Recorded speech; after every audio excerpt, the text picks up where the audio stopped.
Good afternoon, everyone. Thank you so much for taking the time to attend this webinar. My name is Phoebe Goodman. I'm a Pathways Friendship Facilitator for the ARC of Mass. I also work as a nonprofit consultant doing training on topics related to community inclusion and employment services. I've been working in the field in many settings, including schools and group homes as direct care staff. I've also worked as a job coach and then as a job developer for a few years. And during that time, I was supporting people with intellectual disabilities in finding meaningful employment opportunities and supporting them in their workplaces. After that, I was promoted into a director of supported employment position, where I was overseeing employment specialists in their work helping people with mental health related disabilities find and sustain employment. So now that I have a better idea of where people are from and your roles, I'm really looking forward to sharing this with you. I want to note that a lot of what's referenced in this toolkit, in this presentation, is from Building Friendships at Work, a toolkit developed by the ARC of Massachusetts. It is free to download. There's a link there, and you should definitely check that out and download it. It's a great toolkit. It covers a lot of what we're going to cover today, and that's for you to keep and distribute to any staff person or anyone this is. Can you still hear me? Yeah, sorry, yeah. Okay. So I want to review the objectives. So next slide, please. There it is, the link, and then next slide. Thanks. So here are the objectives. This is what we're going to go through today. We're going to briefly cover the importance of friendship. We'll talk about why is work essential for people with disabilities. Then we'll get into supporting friendships at work through person-centered planning, vocational assessments, career planning, helping people develop natural supports and finding work buddies. And then finally, figuring out how to continue friendships outside of work. Next slide. So why are friendships essential? Engaging in relationships that might blossom into friendships can be especially challenging to people of all ages who happen to have disabilities. Despite decades of great advancements in disability rights and efforts at inclusion, we still have a lot of inaccessible communities, substantially separate educational opportunities, group homes, and even some sheltered work still exist. So there's still so many ways in which people with disabilities are segregated and not given the opportunities to truly connect with others in their communities. Next slide. So an overview of friendship. What are we even talking about trying to achieve? Friendship, the way that Pathways defines it, is that we would have chemistry. We enjoy each other's company. We trust, understand, respect, and appreciate each other. We like how we feel when we're together. We are close even when we are apart.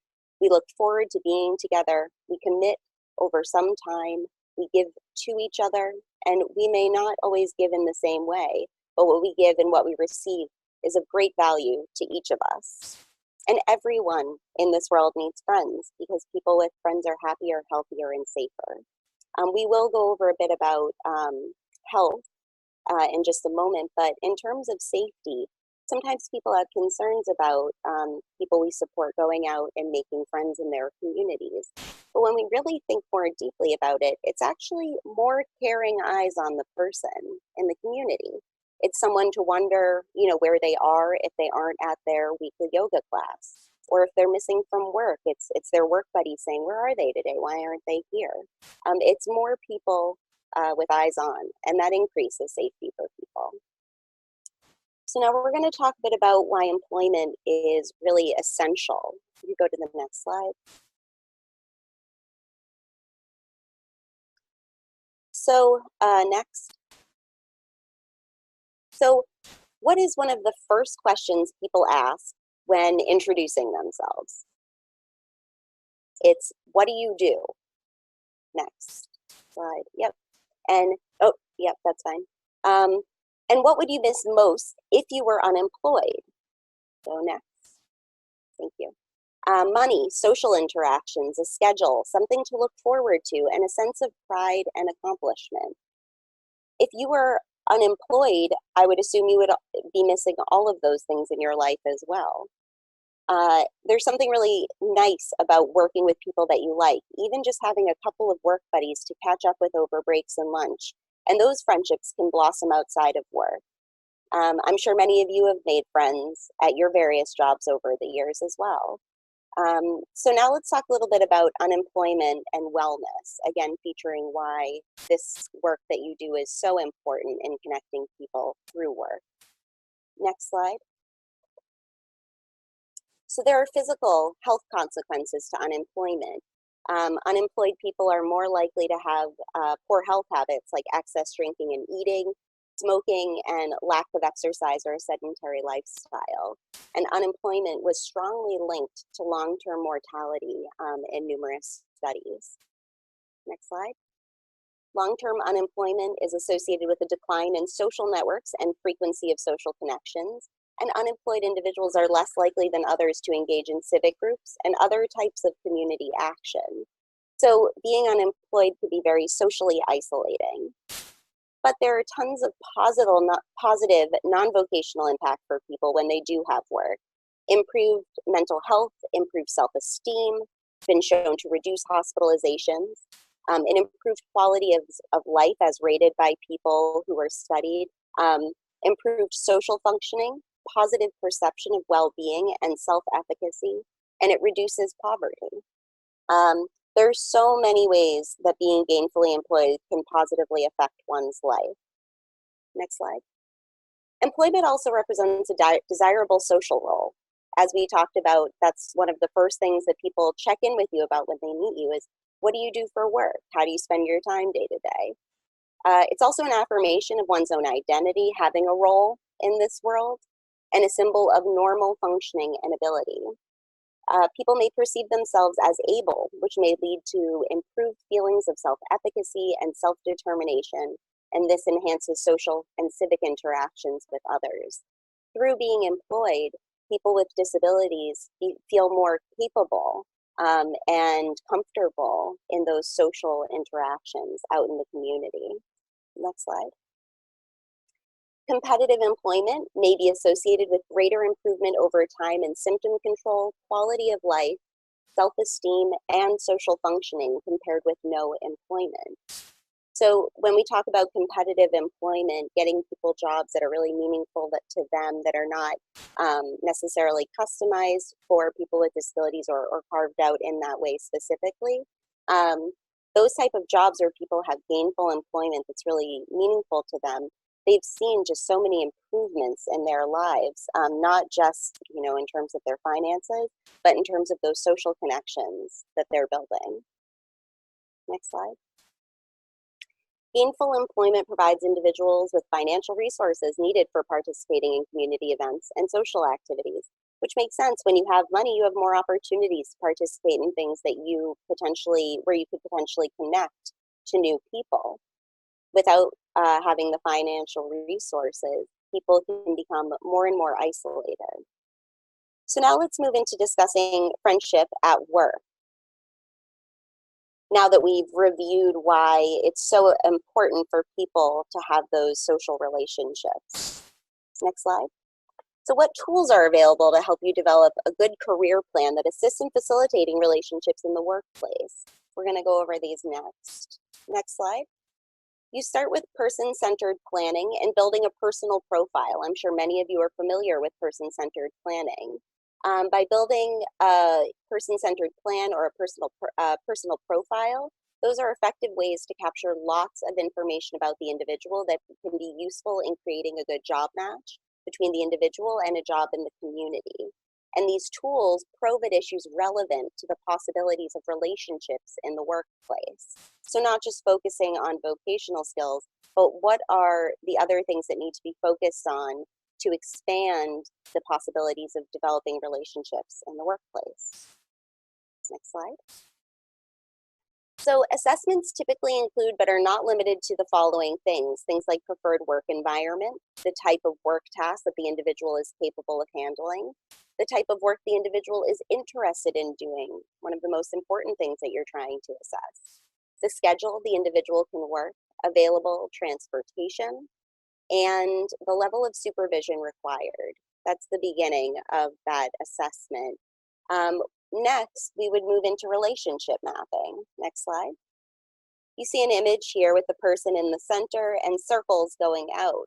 It's split up into different categories of people that may be already within their social network. Next slide. So you want to think about who's in their network and where are they connected already. What are the main patterns and themes in the individual's relationship network? Where do they have the most connections or the least connections? What areas of relationship are missing? What would be important to build? And then, are there old friends or acquaintances from the past with whom the focus person would reconnect to? Are there friends or acquaintances from the community that can be invited to join the planning circle? Perhaps they know someone from church who knows them pretty well and maybe would be a good advocate, or a person who would have some good ideas about a really good place for them to work. And then on there as well as, where could community members who would like to get to know this person be found? So thinking about things like similar interests and places where that individual would really connect with others. Next, we're going to talk about thorough vocational assessments. Next slide. So many, if not all of you, may be familiar with a vocational assessment and what that entails. However, it's really important to have some questions that to ask that focus on the social aspects of work during this assessment period. Next slide.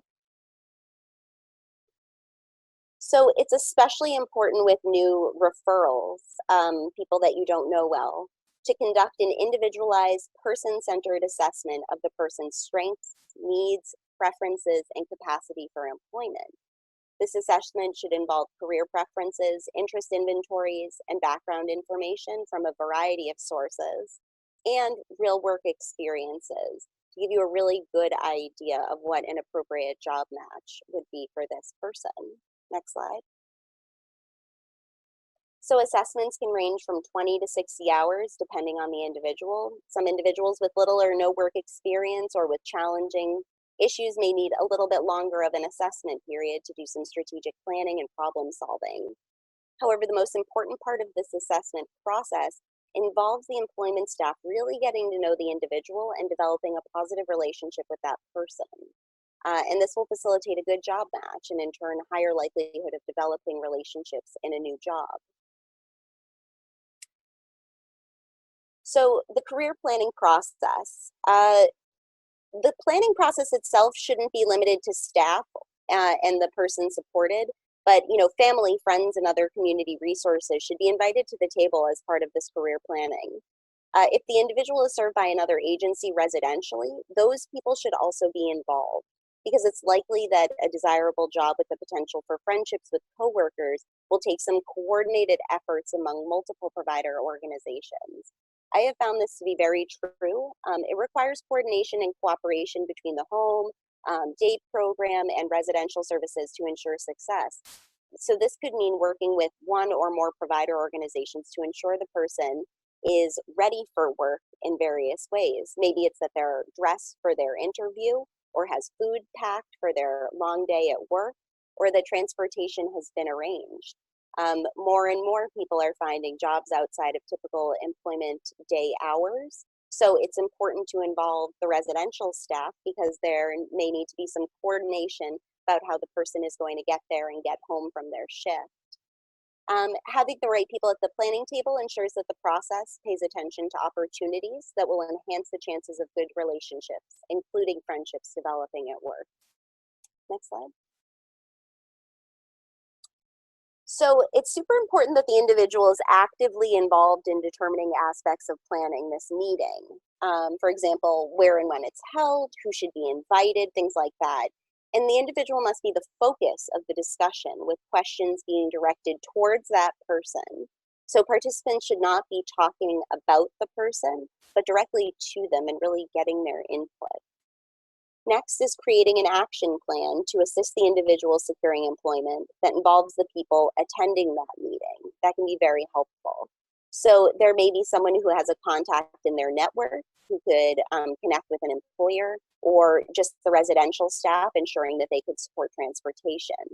That way you have things lined up, knowing who's going to be responsible for what part of getting this person a really great job that they want to be in.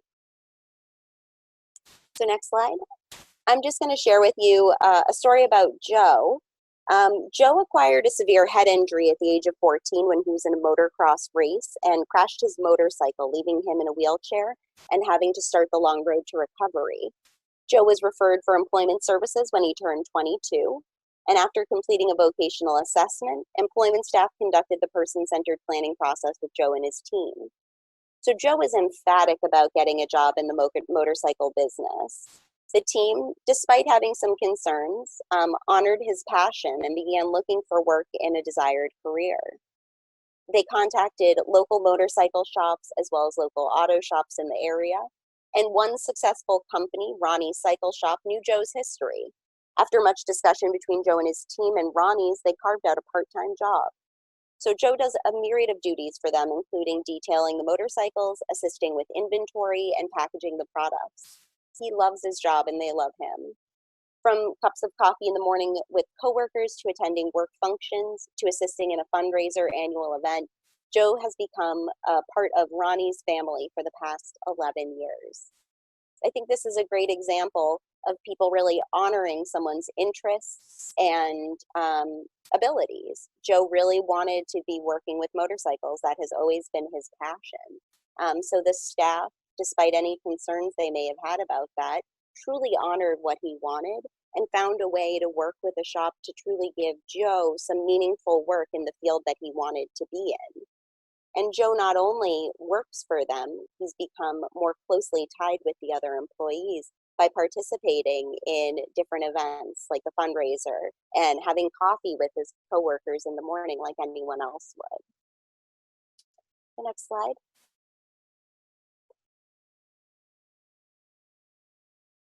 So job development and relationships. I'm gonna actually look at a couple of these questions really quickly.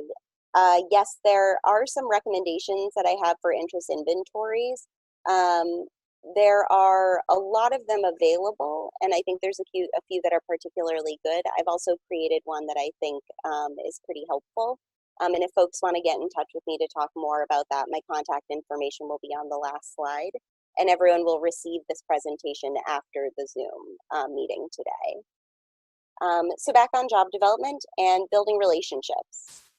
So as you know, job developers already have a very complex job. Next. So job developers have to explore the local community to be thoroughly familiar with job opportunities. Next. Develop positive relationships with businesses and business groups like Chamber of Commerce or local collaboratives.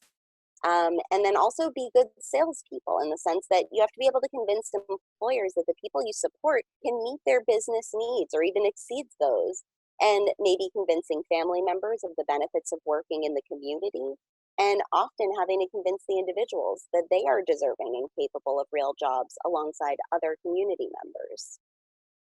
Next. So how can employment staff secure jobs that can facilitate the development of relationships in the workplace? Really, there should be a focus on the type of setting and culture of a workplace. So here's the definition by HR Insights. Culture is the character and personality of your organization. It's what makes your organization unique and is the sum of its values, traditions, beliefs, interactions, behaviors, and attitudes. Next.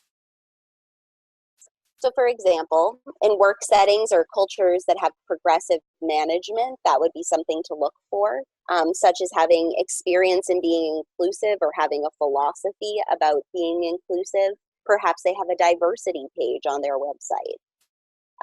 And lower, you want to think about settings that have lower turnover of staff. There's greater stability and a higher likelihood that an individual will develop relationships in that kind of business. Good job developers will do their homework and identify those businesses that have cultures and settings that match the individual's social needs and preferences. So taking into consideration things like, would the job seeker prefer a place where there's a lot of opportunity for social interaction? Or Would a workplace with less social time during the day be preferred? Does the person prefer a lot of supervisory support, or are they more of an independent worker and would prefer a little bit less of that oversight constantly? Then good job developers match the job to the individual, not the individual to the job. That's something I'm sure you all know well.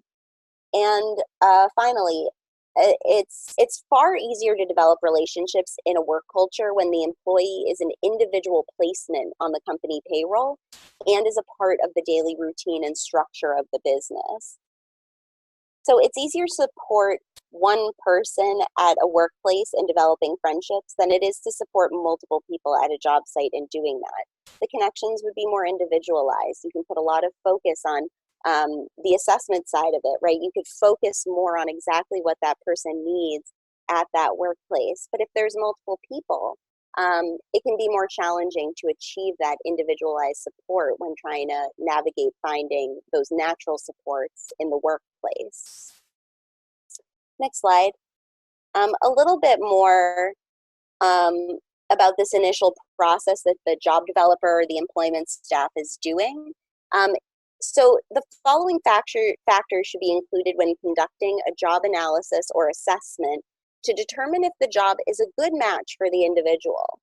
So you want to figure out the core and episodic work routines, thinking about are there intersecting or overlapping tasks with other employees. The scope and the type of orientation and initial training of coworkers and company staff.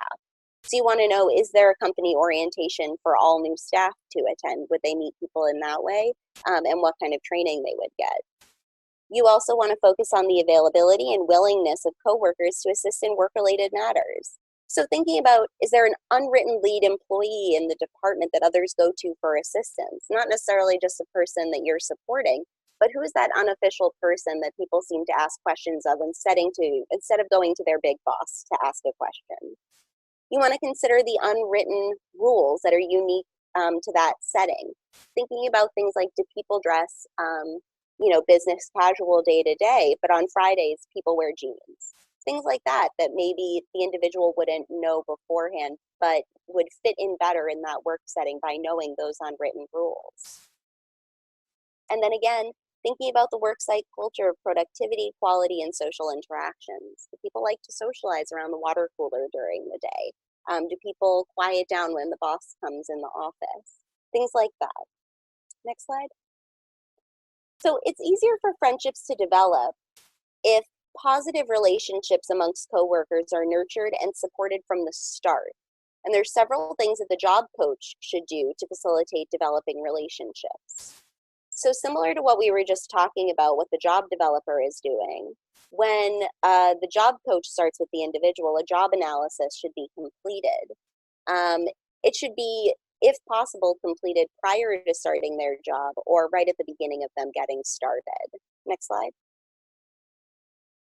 As I said, prior to the person starting at work or as soon as possible when the person starts, the job coach supporting them should spend time in the business doing a more detailed job analysis.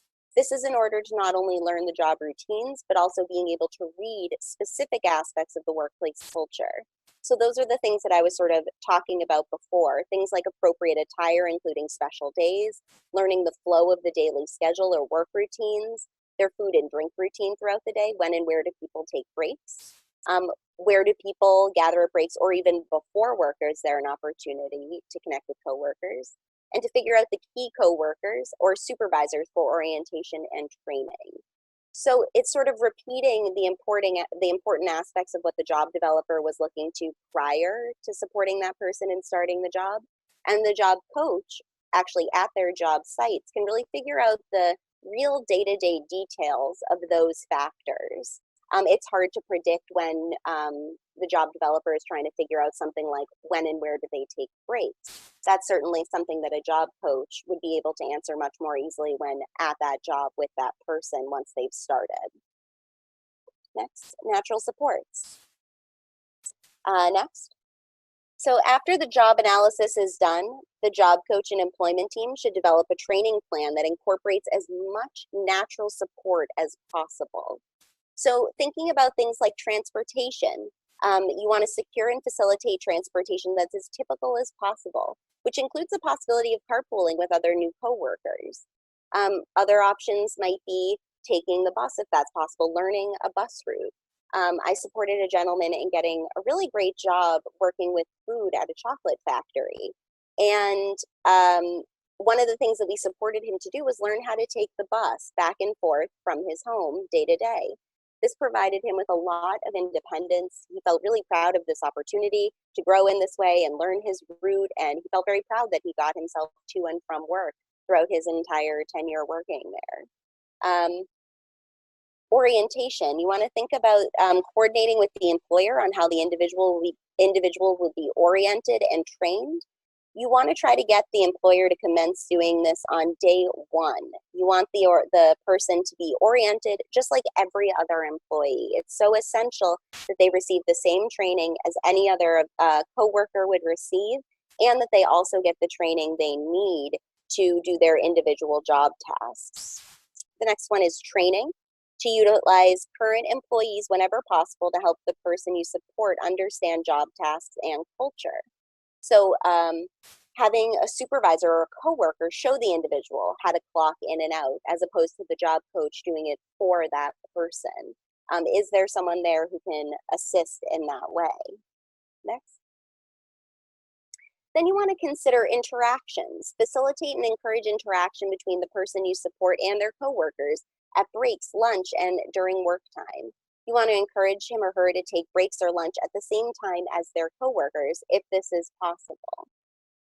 As you know, taking lunch breaks with people gives you great opportunity to sort of get off topic from your day-to-day business and actually talk about your personal life a little bit and connect with people in similar interests. So it's super important that the individual is spending time with their coworkers when they would naturally be spending time with one another day to day. Then you want to consider fading. You want to use as many natural sports as possible. The less you are supporting the person, the better. And the less the person you are supporting needs you, the better. And then relationships. You want to teach or show the individual how to greet people. You know, saying hello in Spanish is part of that for some people, or making eye contact, introducing themselves to new coworkers, maybe supporting them in how to make small talk at breaks, or finding commonalities with their coworkers as well, things that they can talk about. Next. So natural supports, defining this a bit more, are coworkers who might be able to assist in the training of the new person or provide ongoing help as needed. So some things to consider would be, if the individual is without a job coach, who can they ask with questions? And is there a coworker who does a similar job to the individual and might be a natural support? And is there a coworker who's very friendly towards the person you're supporting at their job? And could you engage them in a conversation about befriending them? So considering the people that you interact as a job coach, taking all of those things into consideration. And while you're doing your job analysis, you'll be looking for natural supports, people that you can connect to, with the goal of having a work buddy. Next, yep. So you want to identify a work buddy, a coworker who understands the individual and agrees to kindly point out when the individual does or says anything that may interfere with being included. So it would be someone, again, who has overlapping or intersecting tasks, and could act as a consultant and help solve problems with the employer rather than you having to do it themselves. So if the individual, has a question or needs some support in their day-to-day, is there someone who isn't a job coach that could support that person? And again, in the way that you as a job coach might help facilitate relationships, this work buddy could also do the same thing, introducing them to the other coworkers or encouraging that person to sit with them at their breaks or lunch. And much in the same way that you or I may try to find a work buddy when we start a new job, the person you're supporting would want the same. I know that I've always looked for a coworker that I could go to on my first day, instead of having to go to my boss all the time with questions, and someone who could introduce me to my other colleagues, sort of a gatekeeper of that setting, of that workplace, that person who can let me in and help me get connected to others. Next. But as a job coach, you still may need to support the person in a few different ways. Maybe supporting them to stay focused and get the job done to the employer's specifications. You may need to support them in speaking wisely, not gossiping or talking badly about other workers. All too often, people at work enjoy gossiping, and it can be hard not to get sucked into that. It's an easy way to chit-chat with people, but definitely not the right way to chit-chat with people. You'll help the person you're supporting set boundaries. The friendship with the boss, that interaction should be very different than the one with their colleagues, and sort of explaining those boundaries and how that would work. And then you may support them in being very mature at work. Everyone wants to believe that they'll never be involved in a workplace conflict, but that's just not realistic. Workplace conflicts happen, and as a job coach, you may need to be there to support them in navigating those tense moments if they arise. So when you do meet someone, a great work buddy, and it's time to consider if this work buddy could be a friend outside of work. So after a worker has established him or herself as a competent worker, and after they've connected with one or more coworkers in a relationship, it's time to consider the next step. And ideally, relationships developed in the workplace have an impact beyond the work site and work day. So reciprocity is a key part of a real friendship. Both people must be engaged and committed to the relationship, and both must get something positive from it. Friendships, like all relationships, require a bit of work. And if the individual receives support from more than one organization, it will take some coordination for this to be successful. So in thinking about real relationships and real friendships, we want to consider that it would have the same factors as any reason you would want to have a friend. It should feel reciprocal. Both people enjoy the relationship. You get something out of the relationship. It makes you feel good to have this person as a friend, or they're supportive to you, and you're supportive to them. So all the things that we would look for in a friendship is the type of factors we take into consideration in supporting someone in developing their own. So continuing friendships outside of work, things to consider. We click next. There's a photo. Yep. Do coworkers occasionally or regularly gather somewhere after work? So do they go to a local pub for a couple of drinks, or are there people who go to a yoga class together during the week? And how can you support the person you work with to be a part of that without feeling like you're being intrusive? So naturally become a part of those gatherings. Thinking about things like, does the company have any sports teams, a softball team or a bowling league, or company events like holiday parties that the individual can be a part of? I supported a gentleman who worked for many years at the same place, and he really became a part of that company, a part of that core work group there. They invited him to all of the holiday parties and events. He won, Employee of the Month before. He was truly a part of that company and really connected with his coworkers. Next. Considering also, is the company involved in any charitable activities, things like Walk for Hunger, Cancer Walk, Habitat for Humanity, or a Day of Caring? And can that person you support be a part of those charitable activities? Can you support the individual to initiate an activity to which he or she can invite their coworkers? Things like a potluck supper or a Super Bowl party, maybe a birthday celebration or a cookout. And is there a way to encourage coworkers to consider inviting the individual you support to celebrate certain holidays, like Thanksgiving or a Labor Day barbecue? So to include them outside of work in different activities or holidays, things that would feel natural for them to invite a friend to. Next slide. And it's important to remember that if an individual is considered a reliable employee and they do their job well, the individual will gain respect from their coworkers naturally. It won't feel forced. If someone does their job well, other coworkers truly respect that from that person, and they will take the time to get to know them better. Next, I want to ask for some questions. We have some time left, and I have another slide after this, but let's talk about some questions. I know I reviewed a lot of material fairly swiftly, so I want to fit in some questions from people.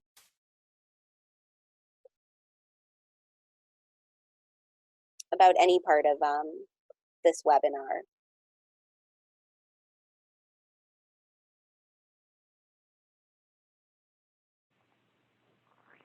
Yeah, you could just chat in your questions.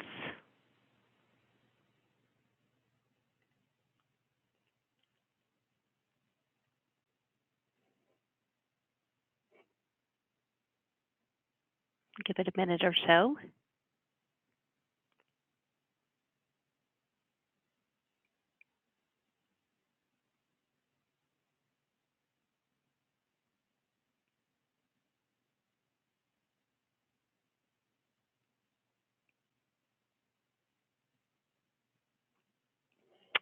Okay, doesn't look like folks have some questions. So do you want to continue?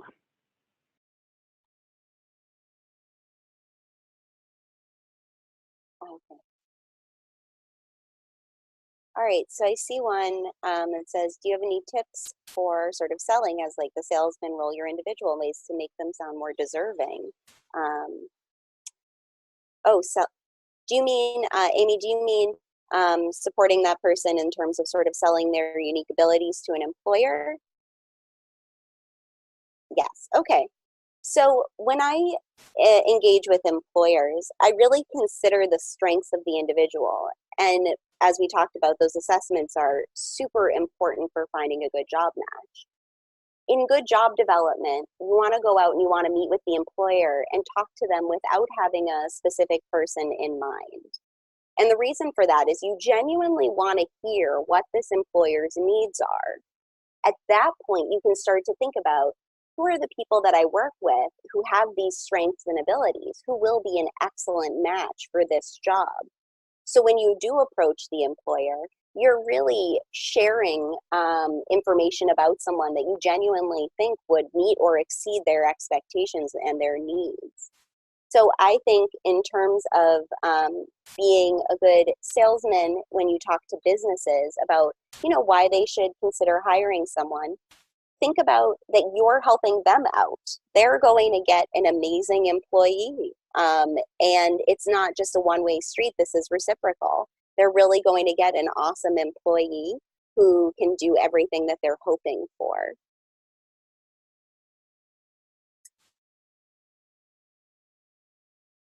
Any tips to handle or prevent bullying on the job? Oh, that's a really good question. I would say job coaches will play a really big role in this. Job coaches that are there day to day, if they don't see the bullying taking place, that might make it harder for them to, take care of it in the moment. But if an individual reports that they're being bullied, that would be a great time for that job coach to really sit down with the person and talk about strategies, talk about how do you respond when someone says that to you? What are the ways that you can handle this as an employee? And sometimes the answer might be that they go and tell their supervisor that they're being bullied. That might be the right thing to do in some cases. But the individual should really be encouraged to try to solve some of their problems, whether that's directly with people and having conversations, or going to the supervisor and letting them know that there's, something really bad happening and there's bullying taking place, because at that point, the supervisor might need to step in and let the other employees know how inappropriate that is and unacceptable it is for their business. I'd also say to prevent on that note, having a work buddy, I think, is really a great way to prevent it, because then they have someone that they can go to. They have someone who can introduce them to other people who maybe can help shut down gossip or bullying, because they're an advocate for that person as well. So that's also why I'd really recommend thinking about trying to connect someone to a work buddy pretty quickly as soon as they start a job.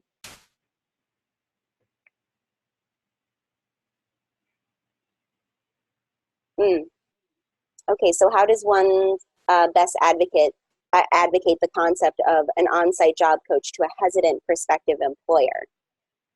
Something that I've found is that I'm essentially offering support for the employer. I'm basically telling them that this job coach is there to make their life easier, right? So if the individual has a question, instead of going to them, they have someone next to them that can support them in figuring things out. So the way that I talk about job coaches is that they're a free sort of service to ensure that this works out. make sure that things are going well on site. There's someone that the manager can talk to directly if they need to support the individual in various ways. Maybe it's that they need to learn new tasks. If they have a job coach there, there's someone to support them, and it doesn't take away from the manager or another employee to support them.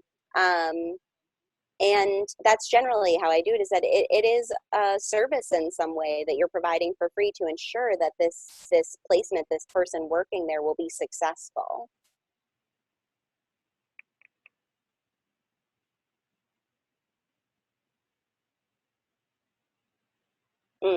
Yes. So how would you handle a situation when the employer decides to terminate employment? It's their responsibility to go through their procedure, right? Yes.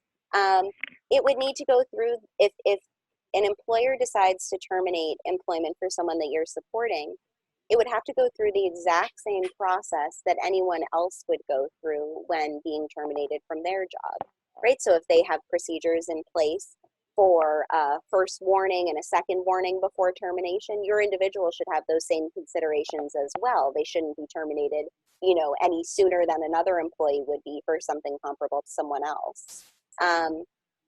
If you are concerned that there's some discrimination happening in the workplace, a really good resource is askjan.org.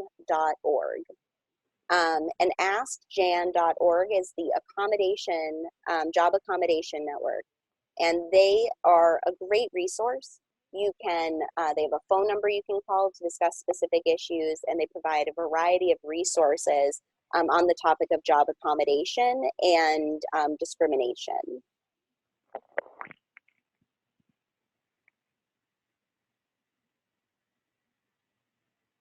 You're welcome.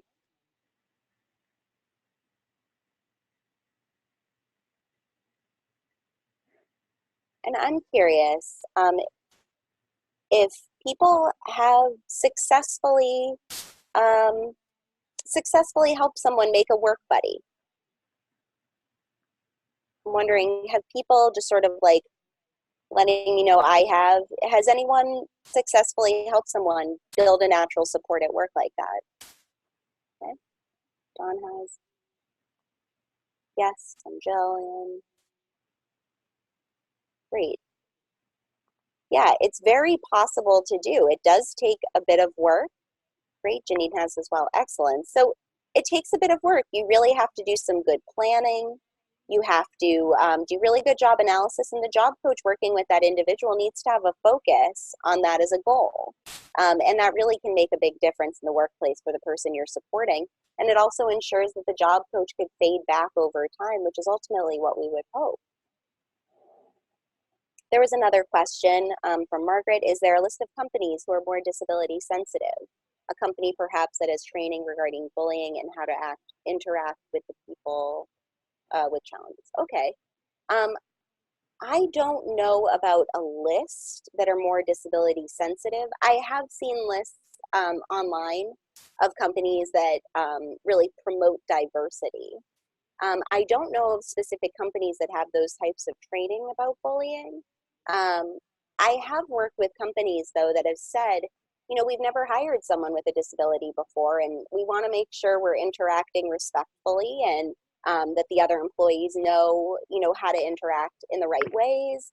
And they've actually asked me to come into their company and talk about basically disability etiquette and support them in how to be a supportive company to that person.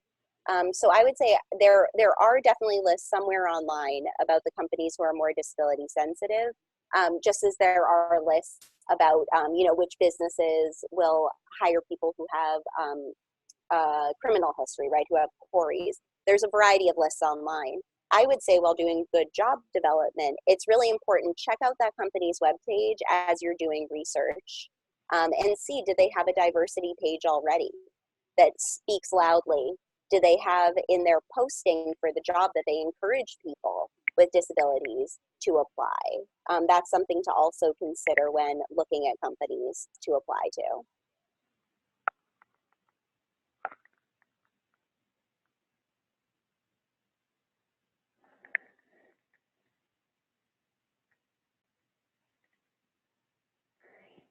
Any other questions?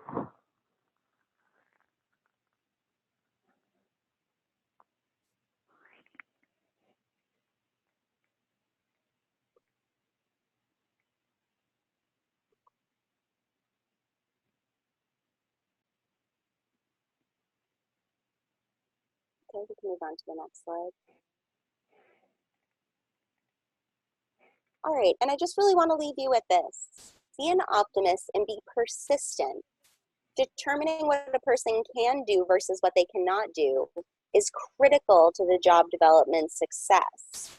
If employment staff believe that the individual is capable of job success and developing relationships in the workplace, it becomes achievable. It really has to come from the people supporting that person to be optimistic and persistent. I know I've encountered lots of folks that I've worked tirelessly to help them get a job, and then it just didn't work out. Within a week, the job was over, and I had spent months curating that relationship with the employer. Going through orientation process with someone and the next day them quitting. It happens. It can be tough. Maybe it's a work environment that just simply doesn't work out for the individual, and they choose to leave. Or there's problems in the workplace that can't be resolved. It's just super important that all the people supporting that job seeker remain optimistic and persistent. Just because one opportunity doesn't work out, it doesn't mean that there aren't other opportunities out there that will be successful, and that there will be other people that will be more open or interested in being a work buddy for someone that you're supporting. And then did you? Oh, okay. There's a couple questions there, Phoebe. Sure. Yep. Yeah. For those who are not job coaches, but who work with young adults with disabilities with a focus on independence, do you have suggestions on how to coach a young adult when they can't take someone into the interview with them, and when and how to reveal their disability? Sure.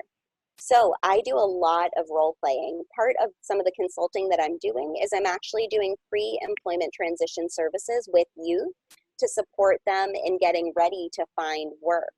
So some of what we do is a lot of role playing. We really practice the interview questions, and we talk about what if they ask you a question that you don't understand? How can you ask them for clarification? Part of what you're talking about in revealing their disability, disclosing, is that's a really personal choice for that individual. Basically, when I talk to people about disability and disclosure, I talk about reasonable accommodations. So really considering, what do you need to share so that you can have the tools you need to be successful at work? You don't need to share your specific disability with them, the label of some kind, but really considering, what will I need to ensure that I'm a really good employee? So what do I need to disclose about myself so that I can get reasonable accommodations that suits what my needs are? And again, I'll mention askjan.org. They have an awesome resource on there. You can type in the disability or the challenge that someone experiences, anything from anxiety to slower processing or executive function challenges, all different types of disabilities. And it'll give you some ideas for reasonable accommodations.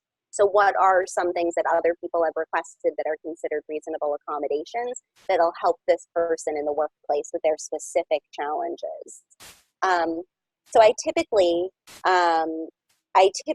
would advise someone to, before they have that conversation, think about what they need to reveal and when to reveal it.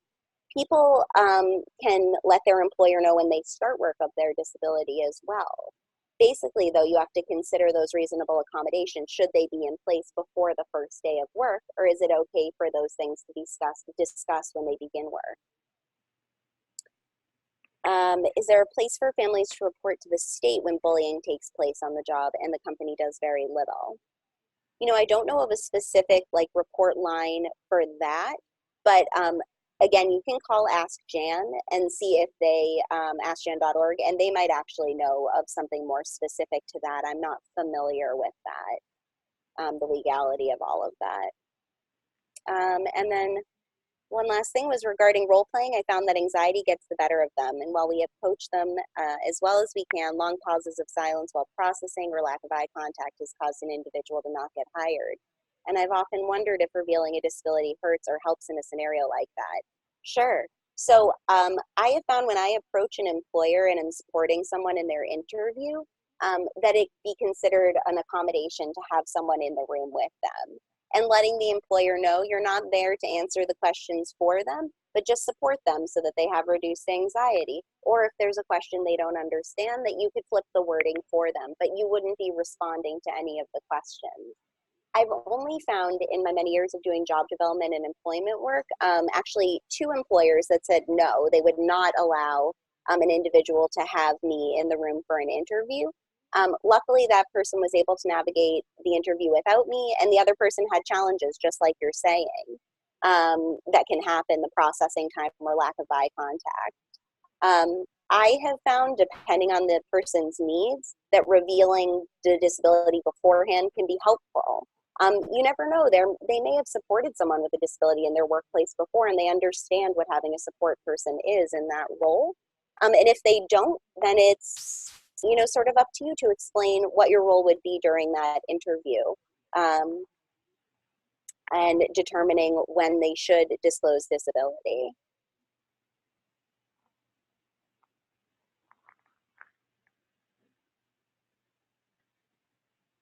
Okay, so next slide.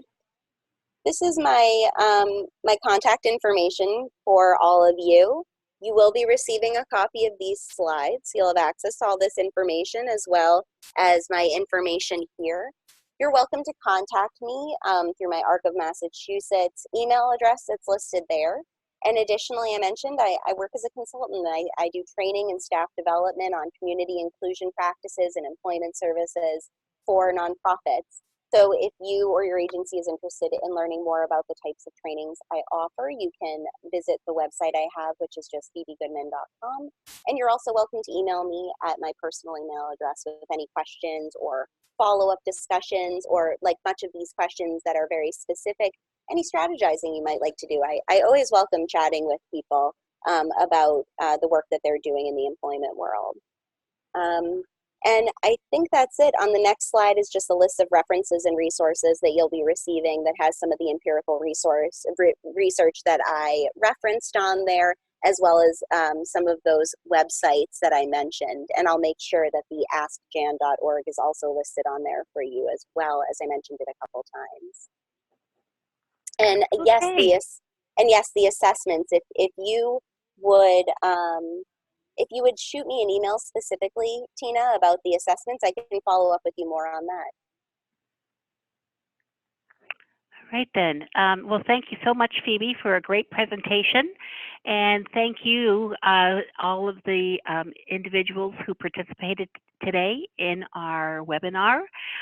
This has been recorded and will be available through our YouTube channel. You have to give us about a week or so to get it up there. And after the webinar, you're going to be rerouted to a brief 10-question survey. Please fill it out because we want to know how we can do a better job in meeting your needs. So thanks again, and I hope you join us. Take care. Have a great day. Thank you, everyone.